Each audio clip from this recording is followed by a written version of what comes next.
Assalamualaikum warahmatullahi wabarakatuh. Ketemu lagi dengan saya di sini di mata pelajaran pemeliharaan mesin sepeda motor. Nah, sebelum kita mulai pembelajaran, alangkah baiknya kita berdoa terlebih dahulu menurut agama dan keyakinan masing-masing. Berdoa dipersilakan. Berdoa cukup. Ketemu lagi dengan saya di sini. Saya Irfan Muhammad Farid sebagai guru pembantu dari Bapak Edi Putrawirawan SPDT.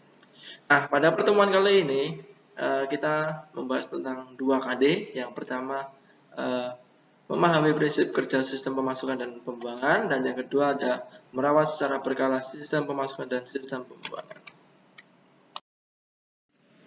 Pada pertemuan kali ini kita mempunyai 3 tujuan pembelajaran. Yang pertama, setelah pembelajaran siswa dapat memahami prinsip kerja dari sistem pemasukan dan pembuangan.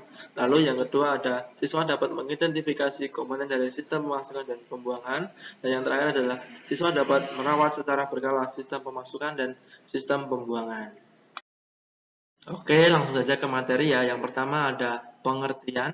Pengertian dari sistem pemasukan. Sistem pemasukan sendiri adalah sistem yang mengatur dan membersihkan udara yang masuk ke mesin atau ke ruang bakar. Jadi, udara yang masuk ke ruang bakar sebelum masuk itu nanti disaring dulu atau dibersihkan dulu di sistem pemasukan. Selanjutnya ada sistem pembuangan. Sistem pembuangan sendiri adalah sistem yang memaksimalkan emisi gas buang dari kendaraan kita dan meredam suara dari gas yang keluar dari mesin. Nah, setelah kita mengerti dari pengertian dari sistem pembuangan dan sistem pemasukan, kini kita lanjut ke komponen dari sistem pemasukan. Yang pertama ada saringan udara atau filter udara.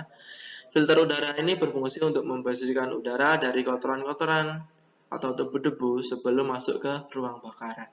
Di sini kita mempunyai 3 jenis filter udara ya, yang sudah saya berikan di sini. Nanti akan kita lanjutkan di slide selanjutnya. Oke, langsung saja ke macam-macam dari saringan udara. Yang pertama, di sini ada urethane foam filter. Nah, urethane foam filter ini terbuat dari busa, seperti yang sudah saya berikan di gambar di bawah ini. Nah, di urethane foam filter ini mempunyai keunggulan yaitu pori-pori yang cukup banyak dan cukup besar. Nah, jadi udara yang masuk itu dapat dengan mudah melalui filter ini. Namun tidak meninggalkan fungsi dari filter tersebut.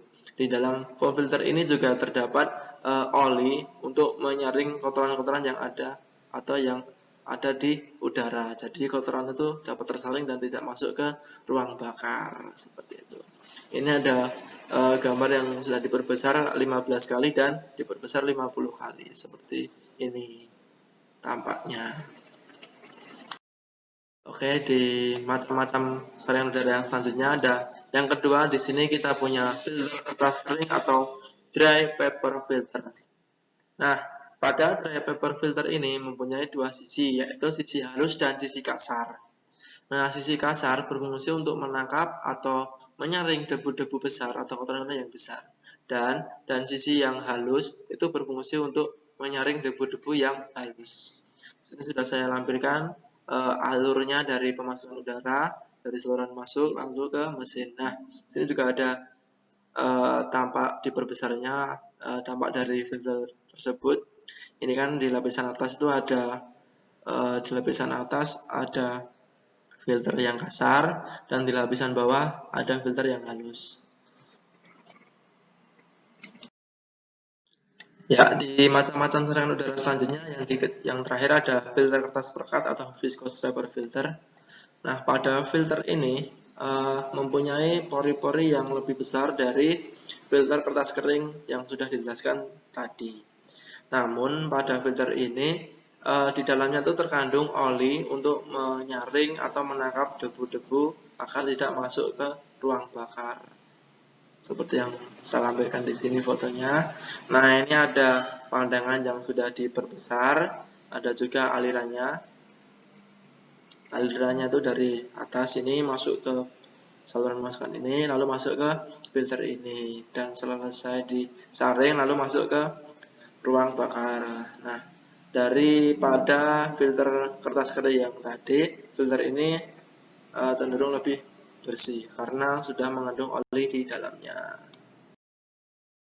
Tadi kita sudah menjelaskan tentang macam-macam dari filter udara. Ya, kini kita lanjut ke komponen dari sistem pemasukan yang lain, yaitu ada selang pembuangan. Nah, selang pembuangan ini, kenapa ada selang pembuangan? Karena kan di dalam udara itu tidak hanya udara, bisa juga tercampur oleh air. Nah, di sini ada dua selang pembuangan. Yang pertama ada selang pembuangan air dan yang kedua ada selang pembuangan oli.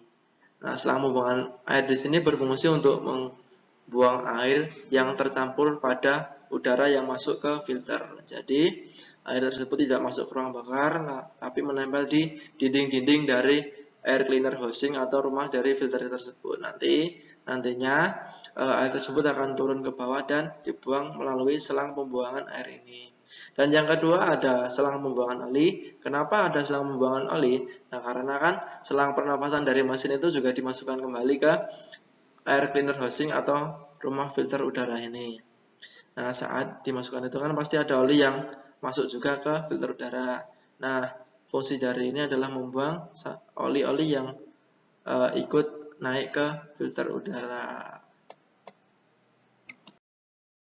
Selanjutnya di komponen sistem pemasukan yang lain, setelah kita jelaskan tadi saluran pembuangan, di sini ada flame trap atau dalam bahasa Indonesia itu adalah jebakan api. Kenapa dinamakan jebakan api? Karena kan di sini saat kita mengendarai sepeda motor dan kita membuka gas tiba-tiba dan penuh, nah itu kan ada kemungkinan untuk api itu kembali ke atas atau ke filter udara. Nah, fungsi dari flame trap ini adalah menahan panas dari api tersebut agar tidak membakar dari filter udara. Setelah tadi kita jelaskan dari sistem pemasukan, dan sekarang kita masuk ke komponen dari sistem pembuangan. Nah, di sini ada saluran buang atau knalpot. Sudah saya berikan animasi di sini. Ini ada alur-alurnya. Nah, dari masuk dari intake, lalu mulai pembakaran, lalu dibuang ke saluran pembuangan. Nah, seperti ini sudah saya lampirkan videonya. Nah, fungsi dari saluran pembuangan ini untuk menyalurkan gas hasil pembakaran ke udara luar. Jadi tidak kepop di dalamnya, itu bisa dibuang ke udara luar. Nah, di sini selanjutnya ada komponen dari sistem pembuangan, yaitu ada sensor O2. Sensor O2 di sini berfungsi untuk mengidentifikasi gas hasil pembakaran lalu mengoreksi pemasukan bahan bakar yang disemprotkan oleh injektor. Jadi prosesnya itu si sensor O2 ini mengidentifikasi CO hasil pembakaran lalu dikirim ke ECM, lalu ECM memerintahkan injektor. Seperti itu. Di sini ada gambar tampak luarnya atau sensor O2-nya. Lalu di sini juga saya lampirkan gambar potongannya. Dan yang terakhir di sini ada contoh pemasangannya dari sensor O2 tersebut. Oke, selanjutnya kita masuk ke teknologi pada sistem pembuangan, yaitu ada secondary air supply system. Nah, secondary air supply system ini berfungsi untuk mensuplai udara bersih ke lubang pengeluaran atau lubang pembuangan. Nah, di sini udara tersebut membantu pembakaran gas yang tidak terbakar habis di dalam proses pembakaran. Nah, proses ini dinamakan atau mengubah hidrokarbon dan karbon monoksida di dalam gas pembuangan menjadi karbon dioksida dan uap air. Nah, di sini saya lampirkan alur dari air supply system ini. Nah, di sini ada alur negatif dan alur positif. Nah, alur negatifnya itu yang di titik hitam ini. Dari valve-nya ini, alur negatif itu berarti dia tuh menyedot. Nah, menyedot dari valve-nya ini. Nah, alurnya ini dari valve masuk ke intake manifold. Nah, intake manifold ini berfungsi untuk menyedot dan membuka katup yang ada di valve-nya ini. Jadi setelah dibuka, si udara ini bisa mengalir masuk ke saluran pembuangan.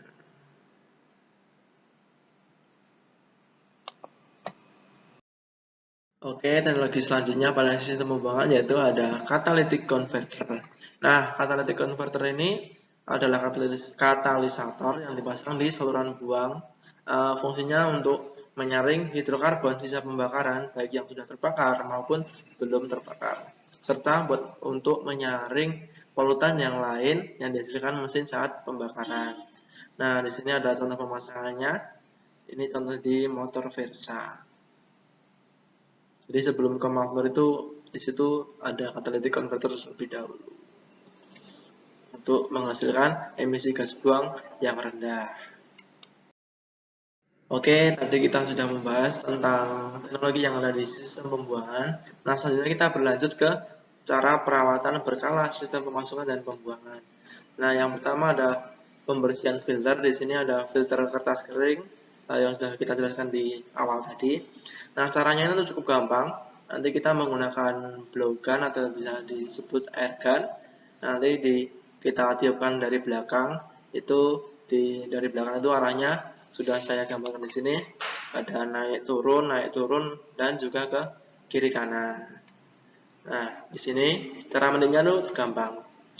Hanya tinggal ditiup dari belakang dengan jarak kira-kira 30 mm dan lakukan selama 2 menit sesuai dengan anjuran BPR. Nah, tadi kan sudah dijelaskan cara pembersihan dari filter keras kering yang dari posisi belakang. Nah, ini di posisi depan ini juga bisa dibersihkan sendiri dengan cara meniupkan menggunakan air gun atau blow gun tadi. Namun di sini ada aturannya. Yang pertama itu jaraknya kira-kira 50 mm, lalu ada sudutnya sekitar 45 derajat. Nah, meniupkannya itu kurang lebih selama 30 detik sampai kering atau sampai bersih. Nah, jika terjadi kerusakan pada filter ini, disarankan untuk mengganti yang baru. Jangan digunakan lagi, nanti udara yang masuk ke pembakaran itu bisa kotor. Oke, lanjut ke pembersihan filter yang kedua, yaitu di viscose paper element atau kertas perekat tadi. Nah, pada filter jenis ini kita tidak boleh menyemprotkan udara atau meniupkan air gun ke filter tersebut karena di dalam filter ini mengandung oli atau minyak yang dapat menyaring debu dan kotoran. Jadi ketika kita semprot itu kan kotorannya juga akan hilang. Nah, kotorannya akan hilang, selain kotorannya hilang, olinya juga ikut hilang. Nah, nanti setelah disemprot nanti kita gunakan lagi itu untuk menyaringnya itu kurang bagus. Jadi akan ada kotoran yang dapat masuk ke ruang bakar. Nah, caranya cukup gampang, tinggal kita melepas bagian housingnya luarnya itu. Nanti kita tidak boleh menyemprot, lalu kita lap-lap saja menggunakan lap kering. Kita lap sampai bersih, lalu kita pasang kembali. Ingat ya, tidak boleh menyemprotkan udara ke filter jenis ini. Oke, kita lanjut yang ke pembersihan filter yang jenis yang terakhir, jenis yang ketiga, yaitu urethane foam filter atau berbahan dasar dari busa tadi. Nah, untuk jenis filter ini membersihkannya tuh sedikit ribet ya, atau sedikit rumit. Yang pertama, kita harus mencuci dulu dari filter tersebut menggunakan cairan pembersih. Yang penting itu bukan bensin, bisa menggunakan air dan sebagainya. Nah, setelah kita cuci menggunakan pelarut pembersih tadi, nanti kita peras filter tersebut sampai airnya itu habis atau pelarutnya itu hilang. Nah, jangan lupa kita resapi dengan oli karena kan si filter ini kan tadi sudah dijelaskan di awal tadi, karena di dalamnya itu terdapat oli. Nanti kita bisa meresapi ulang filter tersebut dengan oli mesin. Nah, setelah kita resapi, nanti kita proses kembali untuk mengurangi oli yang berlebih di dalam filter tersebut. Oke, kita lanjut ke perawatan berkala sistem pemasukan dan sistem pembuangan. Nah, di sesi terakhir ini adalah perawatan pada sistem pembuangan. Nah, pada perawatan di sistem pembuangan ini cukup mudah karena kita tinggal mengelap atau membersihkan menggunakan kain majun sampai kotoran-kotoran yang menempel itu bersih. Seperti itu. Nah, untuk perawatan dari catalytic converter sendiri itu cukup mudah ya. Kita tinggal menggunakan bahan bakar yang tidak mengandung timbal karena timbal tersebut dapat merusak dari catalytic converter tersebut. Oke, kita sampai di penghujung acara pada pembelajaran kali ini. Terima kasih atas perhatiannya. Jangan lupa tetap belajar melalui sumber-sumber lain, boleh melalui buku-buku atau melalui internet. Nah, selanjutnya untuk pertanyaan boleh di WA secara langsung atau di japri saja kepada saya atau kepada Pak Edi, bisa ditanyakan langsung. Dan jangan lupa mengerjakan evaluasi yang sudah dilampirkan. Nah, terima kasih, tetap belajar, tetap semangat, dan semoga kita tetap sehat selalu. Assalamualaikum warahmatullahi wabarakatuh.